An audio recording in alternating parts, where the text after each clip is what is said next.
Hmm.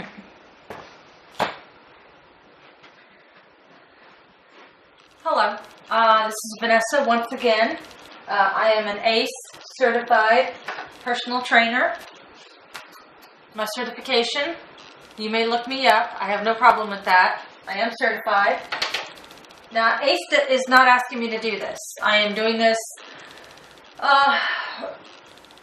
mainly for the individuals that either can't afford a gym membership or they do have one, but are really unsure on how to use some of the equipment, benches and things, or some of the dumbbells that they might see in the gym. And it can be a little intimidating in some of those big gyms to ask someone. Because you'll see someone and be like, oh, I don't know. And a lot of the staff can be very, very busy and rushed. Nothing negative about that. It's good. I'm just letting people know that this is primarily what that is for. In this video series, I'm doing exercises that are going to use this 3-in-1 box. The bottom segment, the blue portion, is 8 inches. The top segment, green section, 6 inches. When you stack them together, it's around 14 inches. If you don't have a step that's of this height, you can use a chair. That's fine. That's why that's sitting here, is to let people know that if they don't have some of the equipment that I happen to have purchased over the years, then they're welcome to grab something. Or a step stool that is not as tall as a chair, or maybe even not as long as this bench, but a step stool that's about yay tall. Between 10, 12, and 14 inches tall. I mean, you can go to Walmart or any of the retailers, take a tape measure with you, and measure. Literally. Put it down on the floor and see how well you can step on it. Not just your body weight, but if your knees and your ankles give you permission, let's say, to step on the stool. Because some step stools, they're meant to stand on and to do certain things with, but briefly, because they just don't have the sturdy plastic. They're not made of the correct material to do so.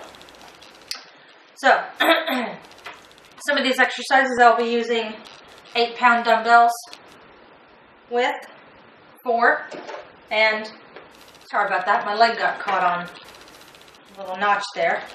And some of these exercises I'll be using a pair of 3s. And the reason I will be using a pair of 3s are there's small muscles that are right here at my shoulder blade. And those muscles, they are very, very small muscles. Very, very small muscles require light weight. If I were to use the 3 pounds and to try to do a leg press, which a large muscle group, the legs wouldn't even feel it. They'd be like, okay, I'm going to go back to sleep now. Moving on.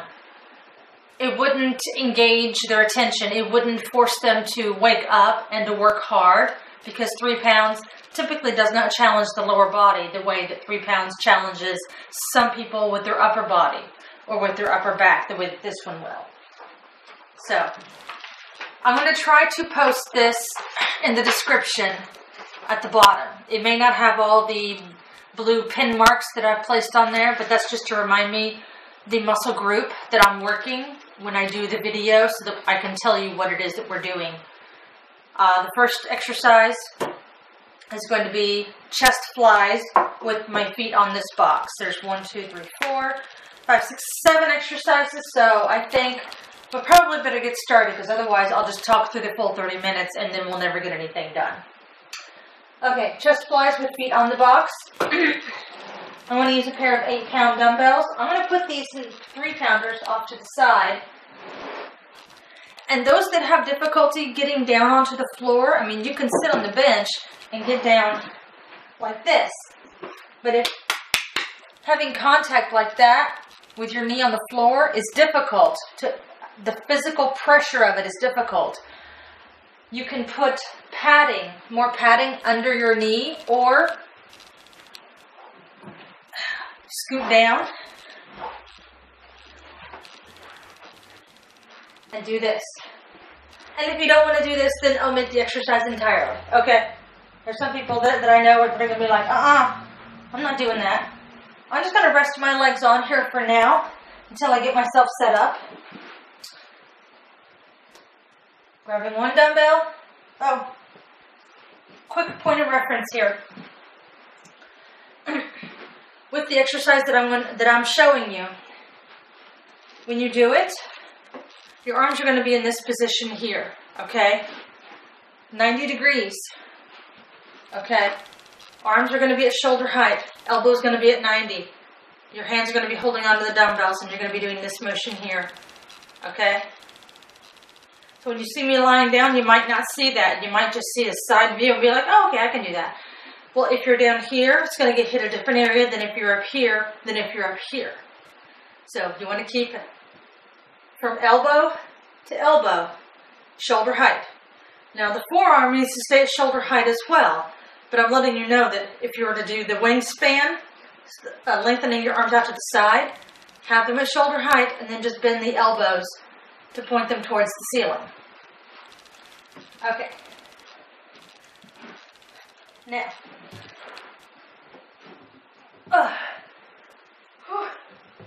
Okay. Dumbbell in hand. Dumbbell in hand. My feet are on the box. Even though you're on the floor, you want to contract your abdominals. This area right here. Okay? And what I'm actually doing, the reason I have my feet on the box is to keep my low back into the floor. Because if I had it down here, it would arch up and you'd be able to stick your hand under there. You don't want that when you're dealing with this type of exercise. You want to be able to have a flat back and a strong core. Arms out to the side. And you're going to push your hands towards the ceiling. Straightening your arms as you do it. Don't lock your arms. Just straighten them. And people say, well, how do I straighten them without locking them? Just before you feel it locking in place, stop. And notice that I'm not letting my elbows just rest like that on the floor. Just to the point where I'm just barely letting them touch. As some of the instructors that I know would say, you just let it kiss the floor. Okay, releasing out of that. Now, what you do, put the weights down like that, let them fall to the side. Because if you were to bring it out like that, that might hurt the shoulder. I'm going to release my feet from there and sit myself up. Rolling my weights back to the bench because I know I'm going to be needing them. The next exercise, next exercise is for the back of the arms, the triceps. Now, let me adjust the camera. So I'm certain. There we go. All right. What I'm going to need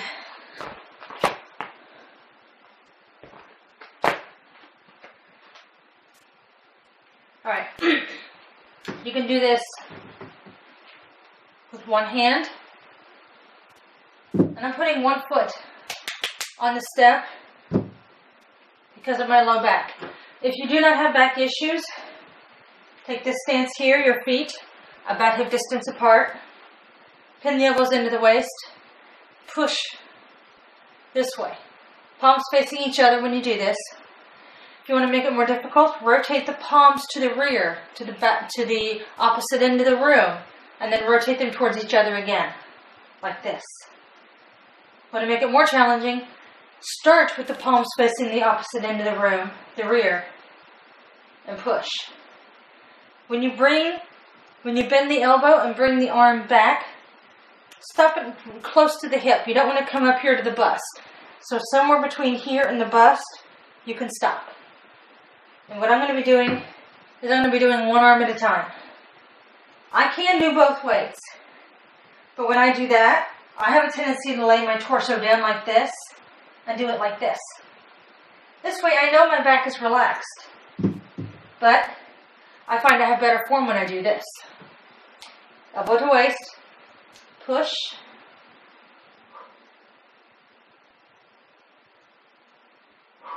Yeah, gotta breathe. I'm rotating.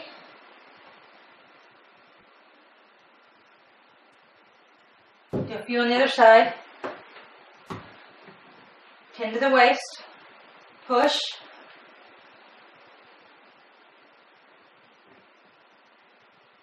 And I'm rotating.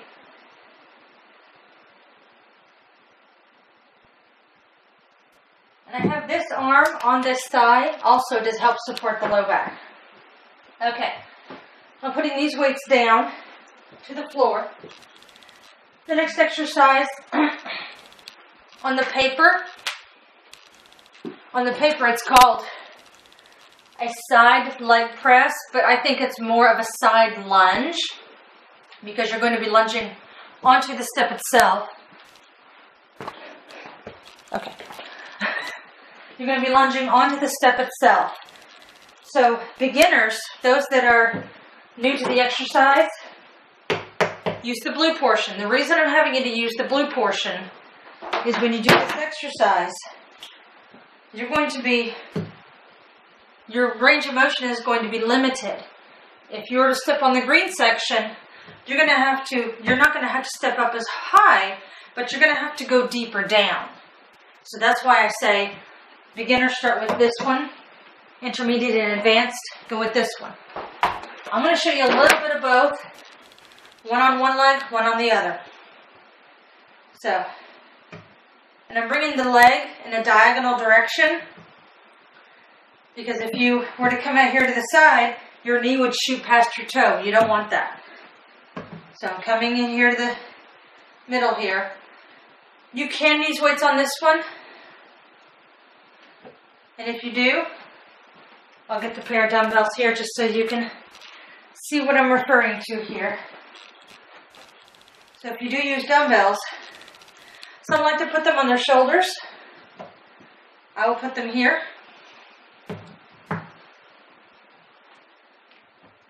Put the weight in the heel that's on the step.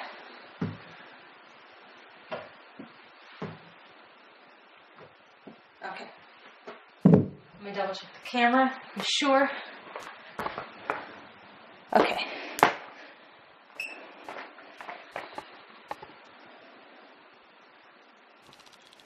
There we go. Alright.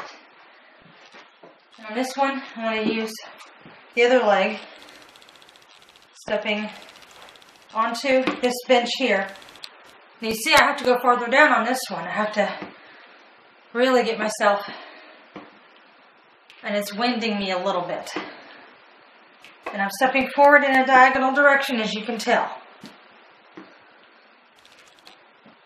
Keep the foot that's on the floor, keep it long. You don't want the bending in the knee. That's a diagonal lunge. We'll go through that in another video. We have time for that in another one. Not this video, though. That is a side lunge. The blue step is for beginners. The green step is for intermediate and advanced. Okay, you're going to be doing, I'm going to take you through Y's. Bring it up here like that. There we go. Taking you through an exercise called Y's, and it's the letter Y. It's like, why? Yeah. So it's this Y motion here. I'm going to show you with me draped over the box. I think I'm actually going to show you this way so that I have free motion on the other side. Move this out of the way slightly. There we go. Okay. Now with this exercise, this is what I have the threes here for. Okay. I'm draping myself over the box.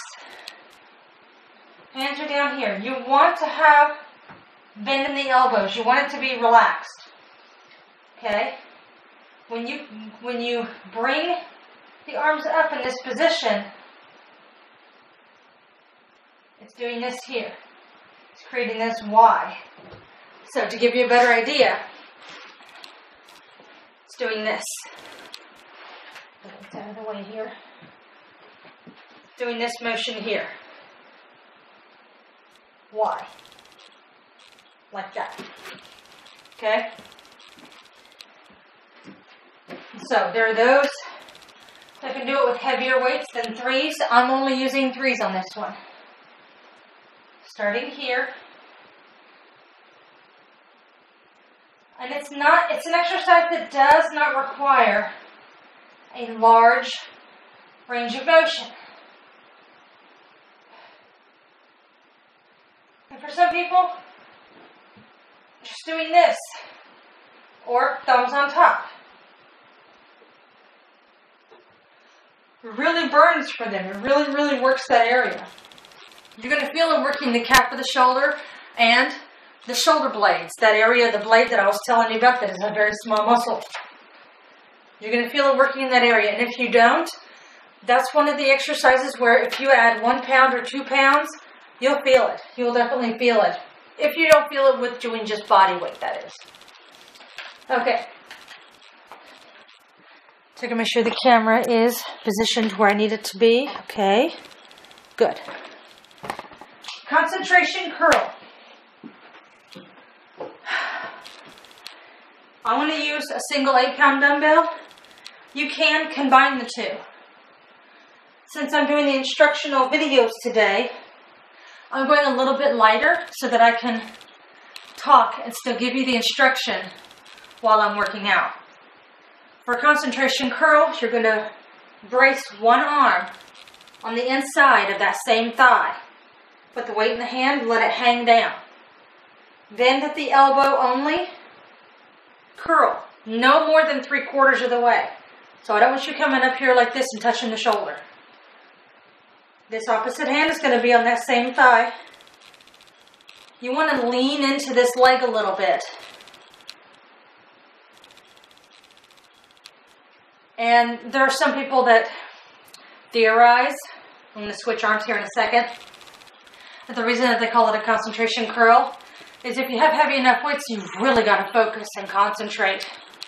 I think it's because it's in a very concentrated area. It's very specific to the area of the muscle that it's working. That's what I think. I've heard many different theories. If you want to put your theories in there, I'm welcome. I'm happy to listen, happy to hear it, happy to read it. Okay, that's it on that one. Now that was a simple-ish move. Okay, the next one is called a glute lift while you're draped over the box. I'm going to do this with my head here and my legs down here. I may need to adjust the camera tilt.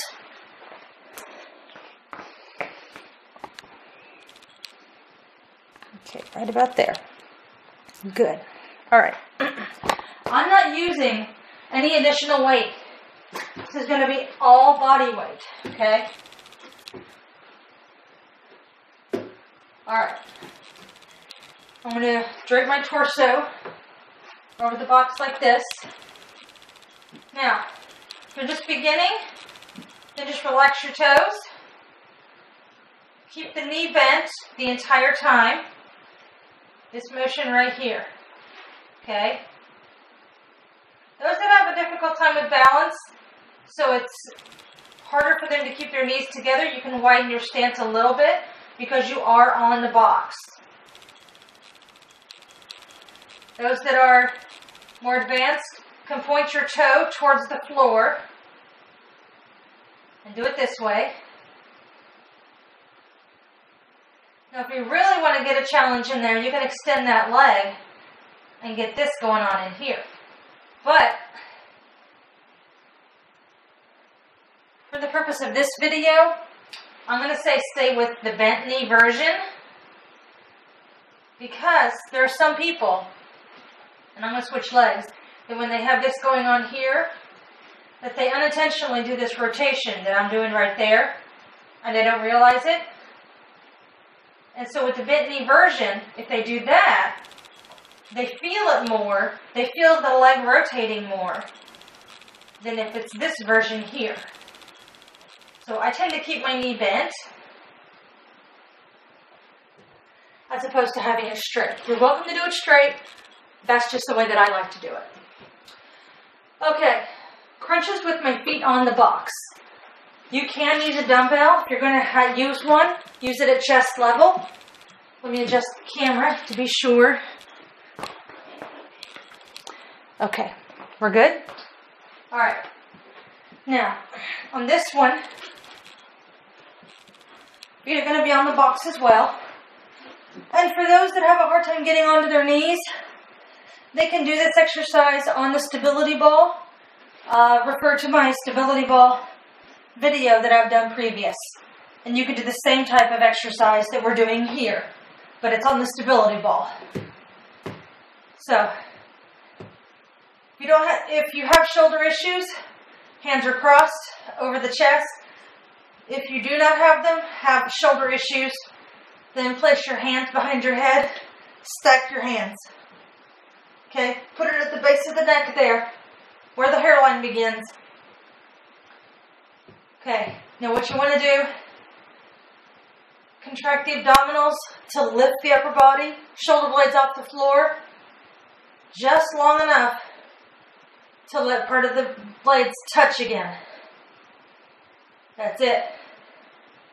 And for some people, they find it easier to just let their lower body relax while they do this. Like that. It's fine. If that's what you need to do, do it. I like to do this because it hits specifically in this with the upper fibers. I find that when I do this, the lower pelvis wants to curl forward like that and help. But that's just me. Okay. Looks like my time is nearly up. I